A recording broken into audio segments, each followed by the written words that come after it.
फैसल शाह साहब, अब सिचुएशन ये है कि आपको लगता है कि क्या ये जो अब जब ये ईरान ने अनाउंस किया कि हम स्ट्रेट ऑफ हॉर्मुज़ को खोल रहे हैं और फिर यूएस ने जो अनाउंस किया कि हम स्ट्रेट ऑफ हॉर्मुज़ को क्लोज कर रहे हैं, ये जो डबल ब्लॉकेज है ये ईरान को मुज़ाकरात के लिए ज्यादा मजबूर कर रहा है? शुक्रिया मुझे प्रोग्राम में लेने का।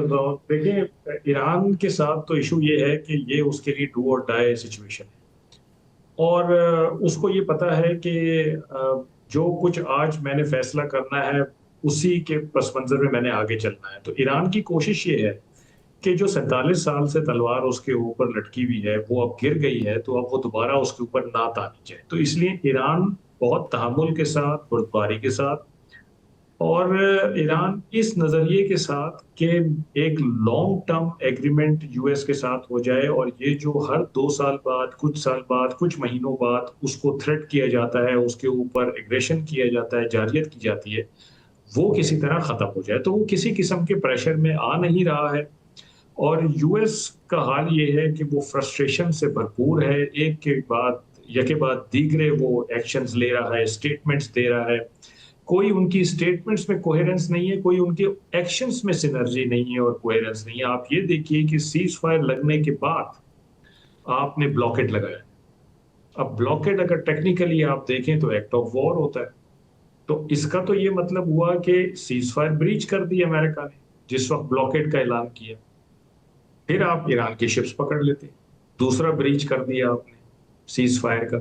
ईरान के पास ये हक महफूज है, टेक्निकली बात कर रहा हूँ, ईरान के पास ये हक महफूज है कि वो अमेरिका के ब्लॉकेट को तोड़े, अपने जहाजों को छुड़वाए। जाहिर बात है वो कैसे करेगा, वो अटैक करेगा अमेरिकन शिप्स पे, अमेरिकन नेवी पे, तो फिर जंग शुरू हो जाएगी। तो इस तरह से ये तो ऑलरेडी सीज फायर ब्रीच करने की 2 दफा अमेरिका अटेम्प्ट कर चुका है एटलीस्ट।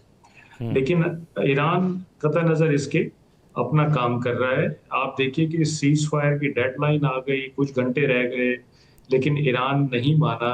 उसने कहा कि जब तक आप ब्लॉकेट नहीं उठाएंगे मैं सीज फायर, मैं बातचीत पे नहीं आऊंगा। मसला क्या है दोनों के बीच में, ये समझने की जरूरत है। क्यों ईरान इस तरह से कर रहा है? देखिए, ईरान किसी न किसी framework, international framework, international legal कोई बॉडी या कोई UN charter, NPT, United Nations convention on the law of the sea, Iran इनके रेफरेंस में बात करता है और इनके रेफरेंस में एक्शंस भी कर रहा है। अपने हर एक्शन को वो जस्टिफाई करता है किसी ना किसी इंटरनेशनल लीगल रिजीम्स के साथ। वो इसलिए कर रहा है कि वो चाहता है कि जो भी मुआहिदा हो अमेरिका के साथ उसमें एक इंटरनेशनल गारंटी शामिल, तभी वो लॉन्ग लास्टिंग होगा। अगर खाली अमेरिका के साथ मुआहिदा होगा और अमेरिकन गारंटी पे होगा तो फिर वो कोई गारंटी नहीं होगी, क्योंकि दोनों में डिस्ट्रस्ट बहुत ज्यादा है और डिस्ट्रस्ट सही भी है, उसकी वजह भी है।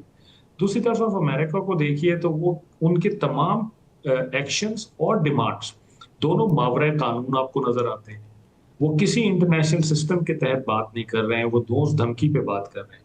तो ये असल में दोनों के बीच में एक रिफ्ट है। जैसे ही अमेरिका किसी इंटरनेशनल सिस्टम के तहत आ जाएगा, उसके तहत बात करेगा, मैं समझता हूं कि बातचीत बहुत तेजी से आगे बढ़ेगी। क्योंकि JCPOA आपको याद होगा 2015 में ईरान ने एग्री किया था और वो इंटरनेशनल सिस्टम में रहते हुए उसने किया था और इसीलिए वो हो भी गया था। अब मसला ये है कि एक तरफ जंगल का कानून है और एक तरफ लेकिन दुनिया का कानून है। एडमिरल इनका साहब, आपस में ये बात भी तो मुकाबला है कि दोबारा क्या किस्म के किसी मुआहदे पर हम जा सकते हैं या नहीं?